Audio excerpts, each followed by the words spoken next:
Ngayon lang yan pumasok dito. Ay, Eh, yung mga pumasok na party dito yan. noon. Ngayon ko lang Mga nakita. sasakyan nila. Ha? Asawa niya. May business yun sila mga ganyan na mga... Asawa niya. May business yun sila. Baka may magpa-party. Ha? Baka may magpa-party. Liwanag ka ba? May ano yan sila, may inuman yan sa loob, may mga ano.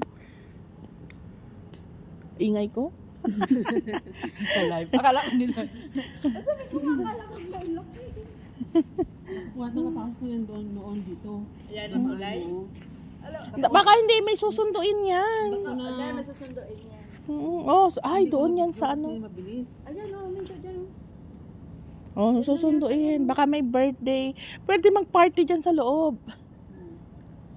Party-party no. Oo. Ano yan? Pero diba yung sila agda, may business silang ganyan na sasakyan kapag may pupuntahan kayong marami. Yung mga ano tawag nila dyan? Parang dyan lang.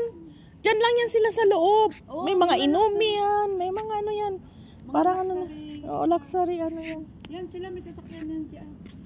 Pag sabi nga dyan, diba darating yung mga taga-Canada dati, December, sabi niya kung kailangan ng sasakyan sila kanila ng sukuha. Kasi nga may mga